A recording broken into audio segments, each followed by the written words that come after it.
In the quiet village of Mbale, where time seemed to move with the rhythm of the wind and the whisper of trees, lived a girl named Naya. The village was hidden deep in the hills, cradled by dense forest that the elders called the Whispering Woods. The villagers believed that the forest could talk to those who listened long enough. But not all whispers brought peace, some carried warnings. Some carried secrets. Naya was known throughout Mbale for her kindness. She was the kind of girl who greeted the sun each morning with a smile and fed stray birds with crumbs from her own hand. She had a softness in her eyes, a warmth in her voice, and a presence that made others feel safe. Her skin was the color of rich earth after rain, and her hair, thick and coiled, always smelled of hibiscus oil. She had lived with her grandmother, Mama Ajua, for as long as she could remember.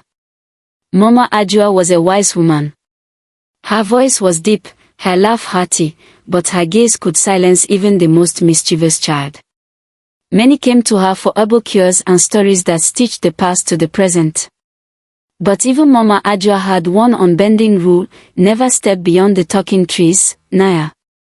The heart of the forest does not forget. Nor does it forgive. Naya had always obeyed. Until the day the forest called her. It began on a sun-drenched afternoon. The air shimmered with heat, and Naya was returning from the stream, a clay pot balanced perfectly atop her head. Birds chirped lazily, and the wind tugged playfully at her wrapper. But something in the air shifted. The breeze halted, and an eerie stillness settled over the path. That was when she saw it. A few feet ahead, where the shade from the tallest Iroko tree kissed the path, a giant serpent lay coiled. Its scales shimmered like moonlit water, and its body stretched longer than a grown man was tall. But it was its eyes that held her still, glowing a deep, unnatural blue. They bore into her as if they knew her. Not just saw her. Knew her. Naya froze. Her breath caught. Her clay pot tilted and fell, crashing beside her feet. She should have run. But she couldn't. The serpent didn't hiss. It didn't strike. It simply washed. Slowly, with a fluid grace, it lifted its head, blinked once, and then turned, disappearing into the woods, its long body gliding silently through fallen leaves. Naya stood there, trembling. Her heart pounded against her chest like a drum in mourning.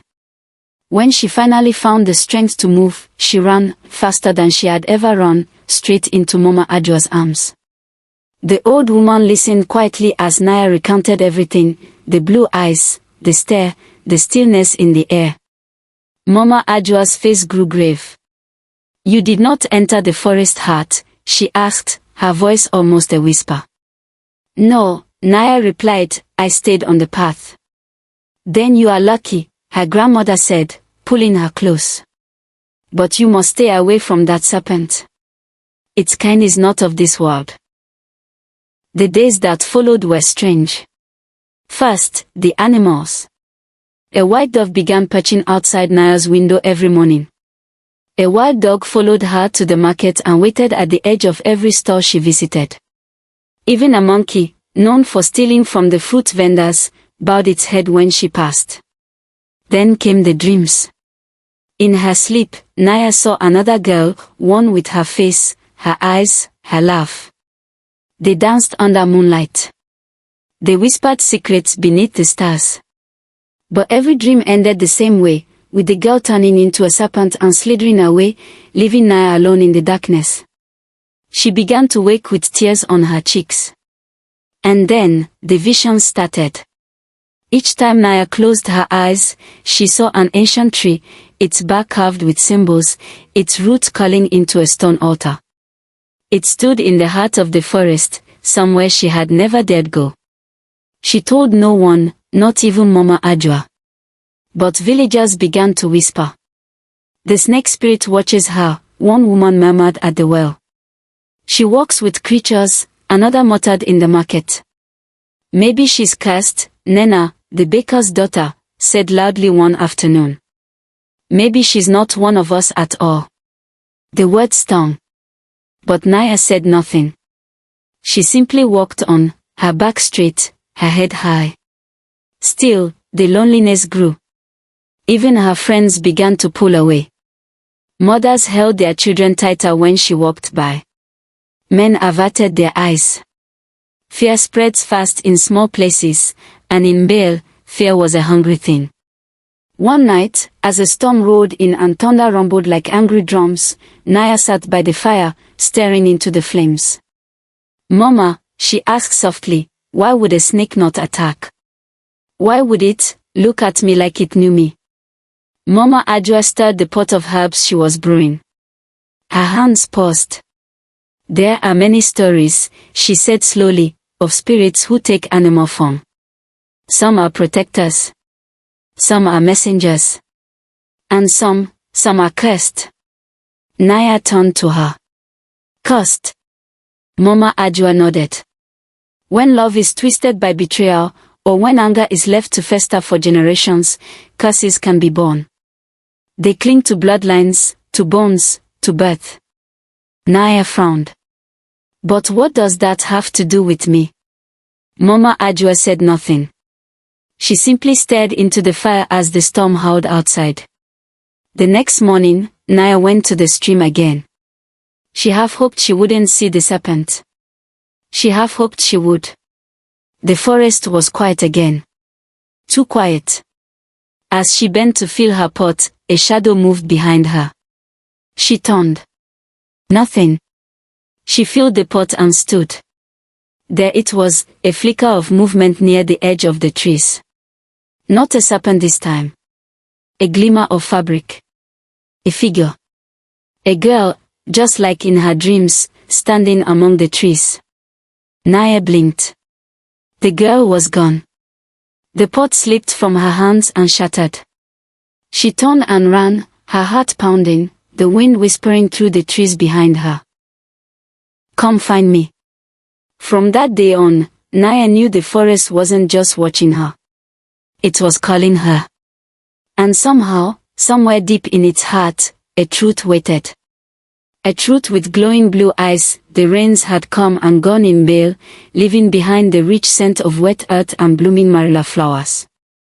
Life in the village carried on, but beneath the surface, the people still whispered about Naya and the mysterious serpent. Then, one morning, a stranger arrived. He came walking from the hills, barefoot and cloaked in a faded brown shawl. His skin was the color of burnt mahogany, and his eyes held the quiet of someone who had seen many places and yet belonged to none. His name was Jabari, a name that meant the brave. What made him stand out most were the tribal tattoos that spiraled across his arms, chest, and even the side of his face. Each mark looked like it had been carved with purpose. Some were symbols of old clans, others of spiritual maps, and one, just above his heart, was a snake coiled around a star. Jabari said he had come seeking answers. "I follow signs," he told the villagers, who watched him with curiosity and suspicion. "Dreams have led me here. A whisper of a girl protected by a serpent. A hidden truth waiting to rise." That whisper led him to Naya. Naya first saw Jabari near the market square, speaking to Mama Ajwa. He carried a small drum on his hip and a leather pouch slung across his shoulder. As he approached, Naya felt something shift inside her, a sense of recognition, though they had never met. "You are Naya," Jabari said with a gentle nod. She hesitated. "How do you know my name?" "The wind speaks, and I listen," he said simply. Mama Ajwa gave Jabari a warning glance, but he only smiled. "You are different," he told Naya. "There is power in you. And something lost." Naya tried to laugh it off, but his words clung to her like mist. A few days later, Naya ventured to the far edge of the village, where wild herbs grew in abundance. She had barely filled her basket when she heard footsteps behind her. Not one set. 3. She turned and froze.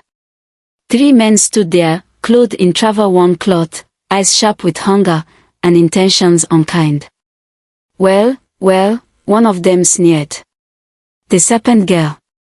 What treasure hides in your basket today?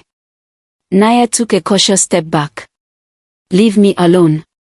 But they advanced. You walk too far from home, said another. We've heard the stories. Maybe we should see if the snake comes when we call. Naya opened her mouth to scream. Then it came. A hiss, sharp as thunder.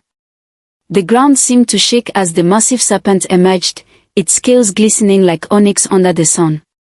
It reared up between Naya and the bandits, its blue eyes blazing like flames. The men stumbled back in terror. It's real, one shouted. The cursed snake is real. Without another word, they turned and fled, tripping over their own feet as they scrambled into the trees. Naya's knees gave out, and she fell to the ground, her heart pounding. The serpent slowly lowered its head. It didn't threaten her. It didn't hiss. It simply looked at her. There was something sad and familiar in its gaze. Thank you, she whispered, trembling. And just like that, the serpent turned and vanished into the shadows once more. That evening, Naya told Mama Ajua what had happened. The old woman's face paled. This is no longer a coincidence, she muttered. You were not supposed to know. Know what? Naya demanded. Mama Ajua sighed and sat heavily on the floor. You were born during a blood moon, she began. The sky was red as fire, the air thick with silence. Your mother, my daughter, was in great pain. The midwives struggled. You came first, strong and crying. Naya sat frozen. But you had a twin, Mama Ajua continued. A second heartbeat followed. Another cry. But when we turned, the second child was, still. Pale. Cold. Naya gasped. I had a sister. We thought she was gone, Mama Ajua whispered. We buried her quickly, fearing the omen of twins born under a blood moon. But the next morning, her grave was empty. Only a trail of scales remained. And the serpent was seen for the first time near the forest edge. Naya's voice trembled. Why didn't you ever tell me? I was trying to protect you. From fear. From questions I could not answer. But the past does not sleep, Naya. And now it follows you. That night, Naya couldn't sleep. She tossed and turned until her back ached. Rising from her mat, she slipped off her wrapper and looked into the small mirror on her wall. And that's when she saw it. A birthmark. Faint, but glowing, like light beneath the skin. A perfect serpent coiled around the crescent moon just below her left shoulder blade. She touched it. It pulsed with warmth. The next day, she found Jabari by the river, practicing rhythmic drumming under a baobab tree. I need to speak with you, she said, breathless. He looked up and saw the panic in her eyes. I saw the serpent again. It saved me. Jabari nodded slowly. And this mark, Naya turned and showed him her back. It glows. He stood, his expression unreadable. I know that mark, he said. It is from an old prophecy. What prophecy? He opened his pouch and pulled out a scroll made from bark. Unrolling it carefully, he pointed to a set of symbols. The old priest of the mountain spoke of a time when the spirit of the serpent would protect the chosen child. A girl born during blood moon, tied to two souls, one seen, one hidden. Naya stared at him. It says, when the serpent guards the chosen, the hidden child shall awaken. Their bond shall either heal the forest, or destroy it. Naya felt her knees weaken. What does it mean? I think, Jabari said gently, that your twin did not die. Naya shook her head. But, she was buried. My grandmother said. Curses can twist nature, he said. Maybe she was never meant to die. Maybe she was taken, changed. Bound to the serpent's form until her soul found a way to reach you. Naya's voice cracked. Then why did she come back now? Because your time has come, Jabari said. You are not just a girl, Naya. You are part of something older. Something sacred. And your sister, if she still lives in that form, has been watching. Waiting for you to be ready. That night, Naya stood at the edge of the forest, staring into the trees. Are you there? She whispered. If you are, I'm not afraid of you. The wind stirred. Leaves rustled. And somewhere, in the shadows between the trees, a soft hiss answered. The forest was quiet that morning, too quiet. A hush had settled over the village of Mbale, like the world itself was holding its breath. Birds didn't sing. The wind didn't hum. Even the trees stood still, their branches rigid against the grey sky. And Naya stood at the edge of the forest, her heart beating a wild rhythm in her chest. She had made her decision. Mama Ajua's warnings echoed in her head, never enter the heart of the woods, child. The grove remembers what we forget.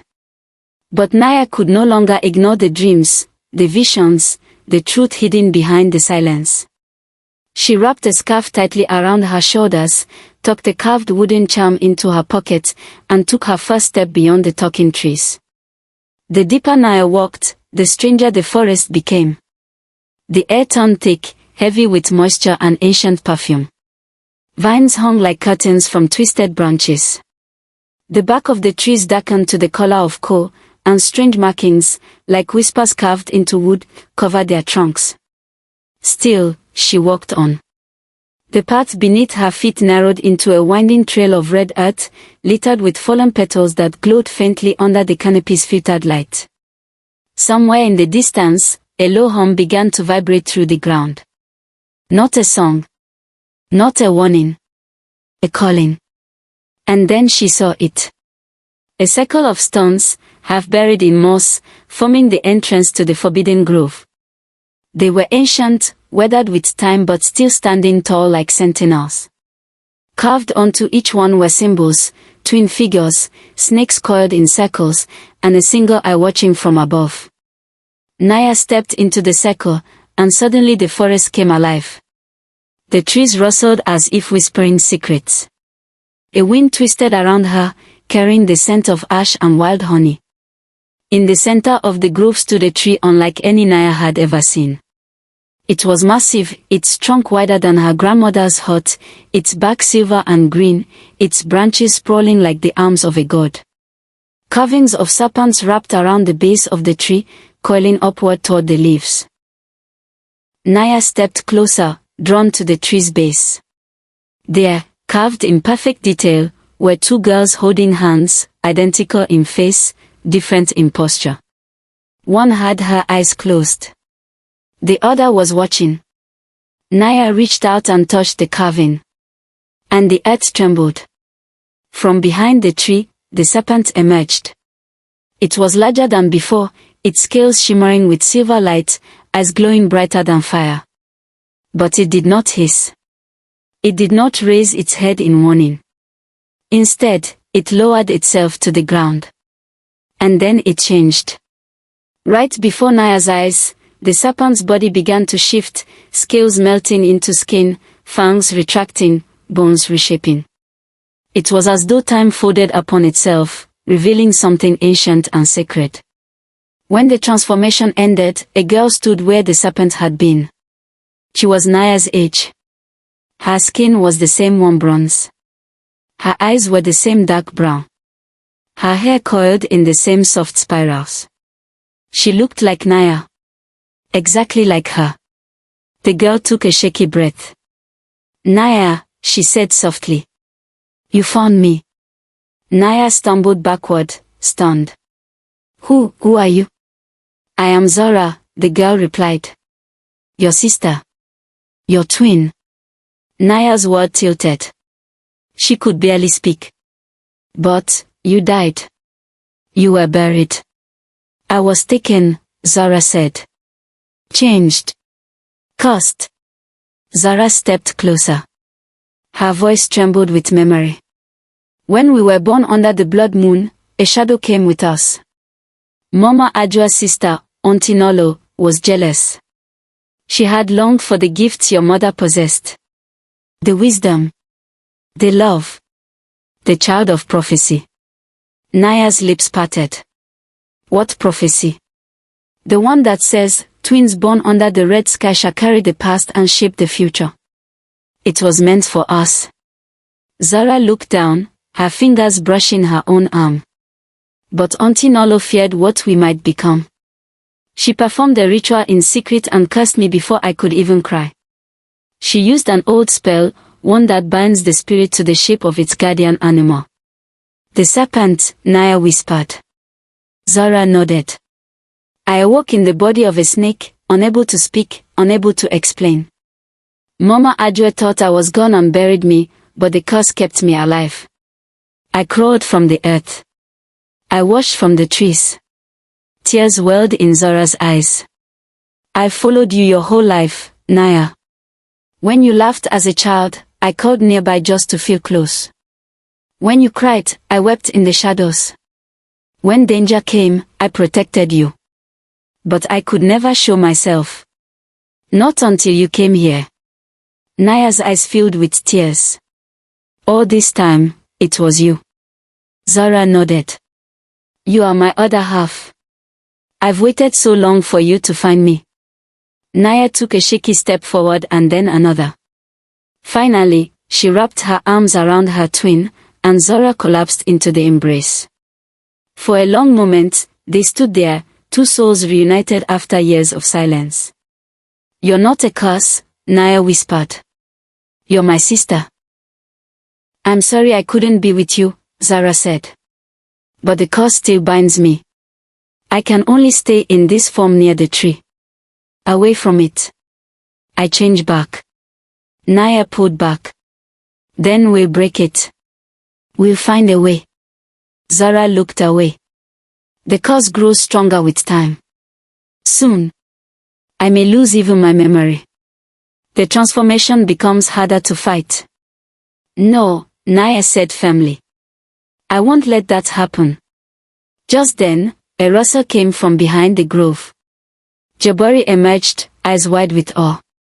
He had followed Naya in silence, guided by a feeling he couldn't explain. When he saw the twin girls, he dropped to his knees. The prophecy is true, he whispered. You are the daughters of the grove. Zara stepped back, wary. Naya looked between them. Jabari, this is my sister. Zara. She's alive. Jabari stood slowly, nodding in reverence. The snake mark on your back, Naya, it's not just a symbol. It's a bond. A tether. The curse that changed Zara didn't break your connection, it deepened it. Zara's voice trembled. Then maybe you can help us.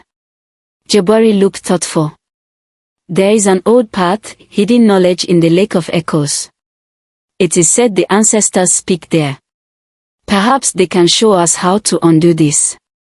Naya turned to Zara. Will you come with us? Zara shook her head.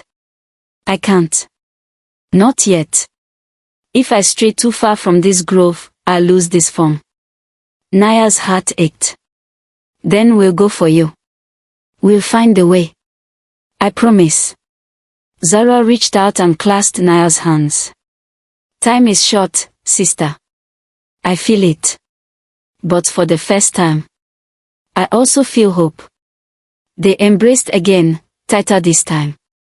And when they pulled apart, Zara's body began to glow. Her skin shimmered, her eyes sparkled with light, and then, in a swirl of energy, she became the serpent once more. The serpent crawled gently around Naya's feet, as if saying goodbye, and slithered back into the roots of the sacred tree.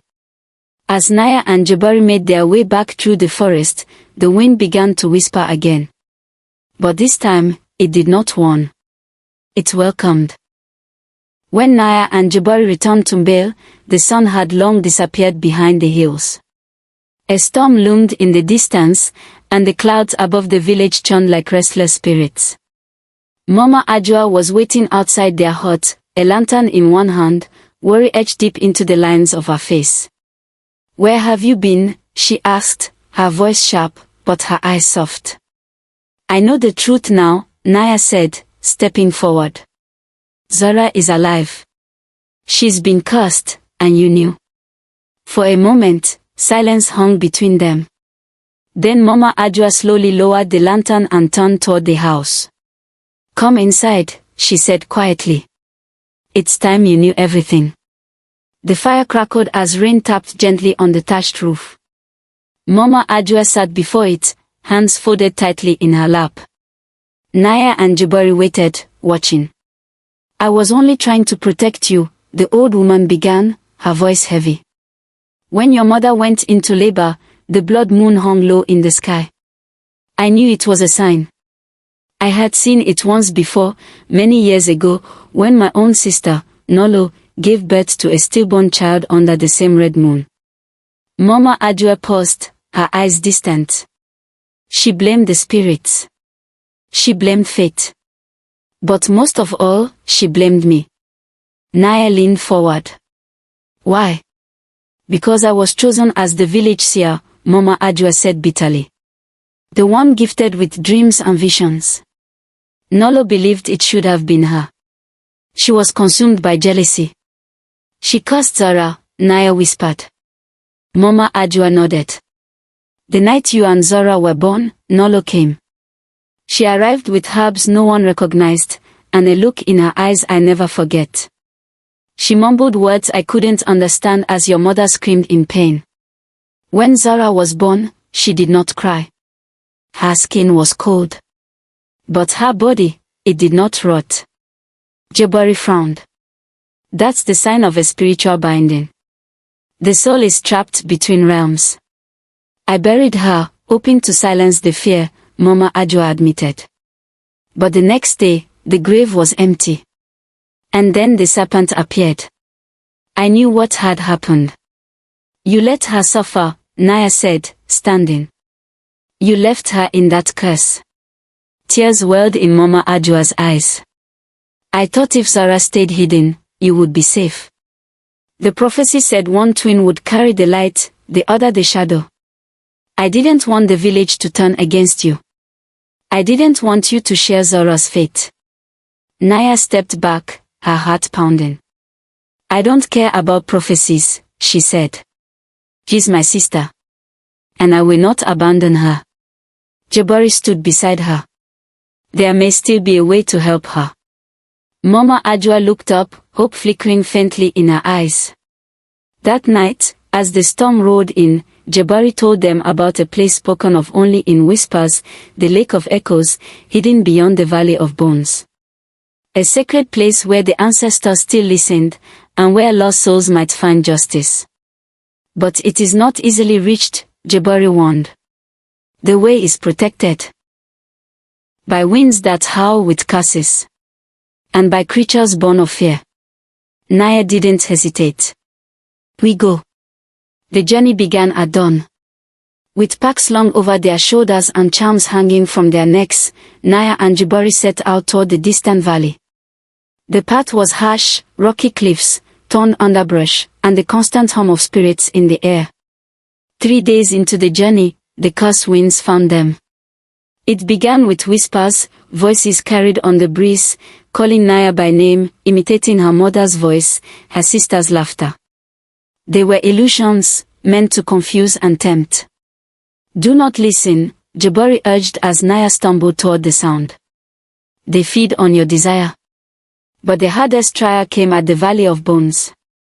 As they crossed the sun-bleached gorge, the sky darkened, and spirit wolves emerged, skeletal beasts with glowing red eyes, their howls freezing the air. Naya gripped her charm tightly as Jabari began to drum. The beat was steady, ancient, a rhythm of the ancestors. The wolves circled. And then, they stopped. The charm in Naya's hand pulsed with light, and the wolves bowed their heads before retreating into the shadows. You carry more than blood, Jabari said afterward. You carry purpose. On the 7th night, they reached the Lake of Echoes. It was hidden in a basin surrounded by towering stones, each etched with names long forgotten. The water was still, perfectly reflecting the sky above, even though the moon hadn't risen. Naya stepped forward, her voice trembling. I seek the truth. I seek justice for Zara. The lake began to glow. From its center rose a column of mist, and within it a spirit appeared. She was tall, dressed in flowing robes of fire and ash. Her eyes burned with regret and resentment. Auntie Nolo. Naya clenched her fist. You cursed her. The spirit nodded. I did. Why? Because I was forgotten, Nolo said, voice echoing like thunder. I had power, but no one listened. Your grandmother had the vision. Your mother had the love. I had only emptiness. I thought cursing the child would bring balance. I was wrong. Zora appeared beside Naya, still in serpent form. Her body shimmered as she raised her head to meet Nolo's gaze. Give me back my life, Zora hissed. Nolo looked pained. I cannot undo what has already woven itself into time. But the ancestors can. The lake boiled. From its depths rose a council of spirits, their faces hidden behind glowing masks. They spoke in unison. The bond between the sisters is strong. But the curse is old. There must be balance. What kind of balance? Naya asked. One must give, so the other may live, they replied. A glowing path opened between Naya and the spirits. A second opened between Zara and them. Choose. If Zara remains in serpent form, the spirits explained, Naya will live a full human life, untouched. If Naya sacrifices her freedom, the curse will break. But both sisters will share the same fate. Half spirit. Half human. Bound forever. Jabari grabbed Naya's arm. Think. If you sacrifice your freedom, you can never return to the life you know. Naya looked at Zora. Her sister. Her twin. She remembered the lonely years. The protection. The dreams. Naya stepped forward. I choose to share the burden. I will not leave her alone again. The spirits were silent for a moment. Then they spoke, so it shall be. Light exploded around them. Zora's body lifted into the air, spinning in a vortex of wind and stars. Naya rose beside her. Their bodies began to glow, then twist, skin and spirit merging, separating, reforming. When they landed, both girls collapsed to the ground. Naya opened her eyes. Her skin shimmered faintly. Her pupils, for a moment, flashed gold. Zora lay beside her, fully human again, her breathing slow but steady. The sisters rose, trembling but alive. You are now children of both worlds, the ancestors said. Walk wisely. The lake stilled. The spirits were gone. Naya turned to Zora and smiled. We are together now, she said. Zora reached for her hand. Always. The dawn that followed their return to Mbale was unlike any other. The sky was painted in gold, and the winds that passed over the village were gentle, carrying the smell of wildflowers and something else, renewal. Birds chirped louder, and the whispering wood stood taller, prouder. Even the sun seemed to rise slower, as if soaking in the change that had taken place in the world. Naya and Zora walked side by side through the village gates. Two sisters, reborn. Zora's serpent form was gone. She walked on two legs now, the same way Naya did. Her hands were no longer scaled, her eyes no longer glowing. And yet, something of the serpent still lingered within her, the way she moved, the way she sensed things before they happened, and the quiet power in her presence. Jabari walked beside them, a quiet smile on his face. He had seen many miracles in his travels, but this was the one that changed him. As the trio entered the village square, all activity stopped. Eyes widened. Mothers pulled their children close. Fathers tightened their grips on farming tools. Whispers rose like smoke. Is that her? The serpent girl, she walks like one of us now. Should we be afraid? Zara held her head high, but Naya could see the pain in her eyes.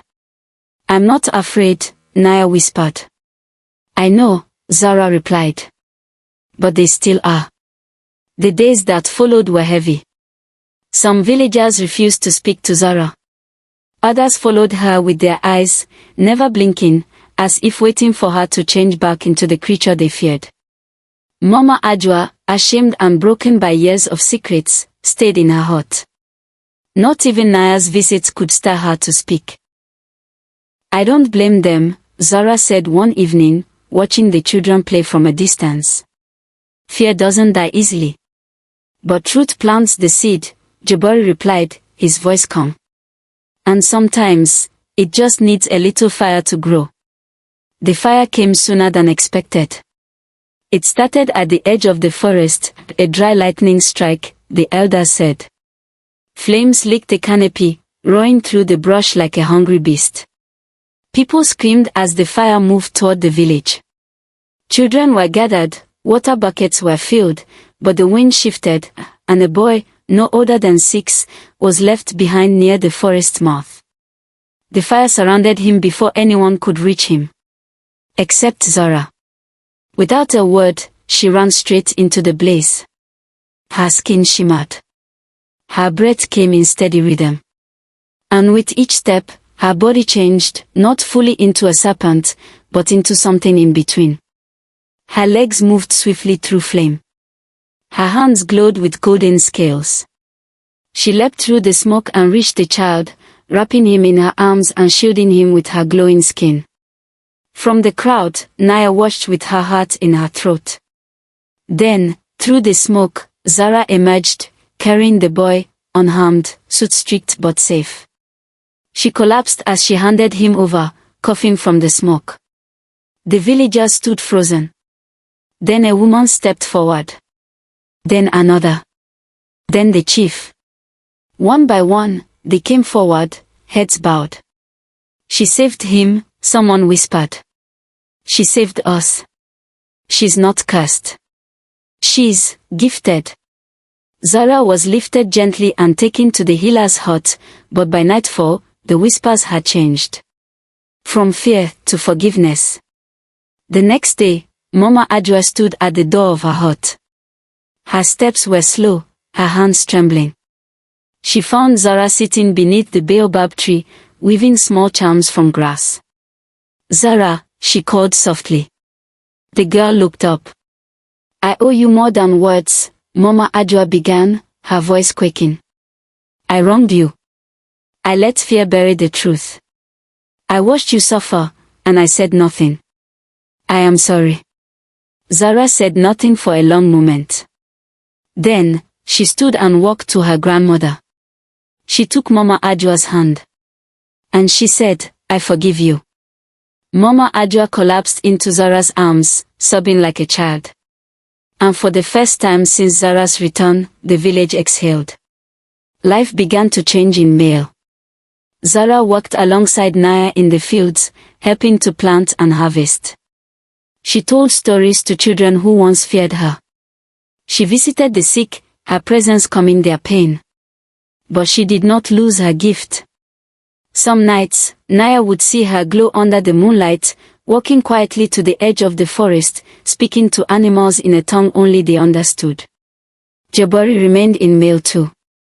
Though he was a wanderer by heart, he found himself staying longer each day. He taught the villagers about the balance between man and nature, between spirit and flesh. He led rituals under the moon and helped rebuild the burnt edge of the forest. But more than anything, he stood beside Zara. Their bond grew slow, steady, rooted in respect and love. One day, under the tree where they first met, he asked her to walk the path of life with him. Zara said yes. Naya smiled as she watched her sister bloom. Though their lives had taken different paths, they were now forever entwined. But she had one last thing to do. One morning, before the sun rose, she took Zara's hand and led her to the forbidden grove, the very place where their story had changed. They stood before the great tree, its serpent carvings now glowing faintly in the light. Together, They dug into the earth with bare hands and planted a new sapling, a small tree with deep green leaves and silver veins, just like the roots of the ancient one. As they covered it with soil, Naya spoke. "This tree will grow with our truth," she said. "With our pain, our love, and our courage." Zara smiled. "And it will remind others that even curses can bloom into blessings." They stood, brushing dirt from their hands. And together, they watched the sun rise between the trees, a new day for a new beginning. Narrator's voice. In the heart of the Whispering Woods, where fear once ruled and silence held ancient secrets, now stands a tree planted by two sisters, one born of shadow, one of light. It grows still, whispering to those who pass. What you fear most may not be your enemy. It may be the part of you waiting to be embraced. So remember, sometimes, what we fear the most is what loves us the deepest. The end.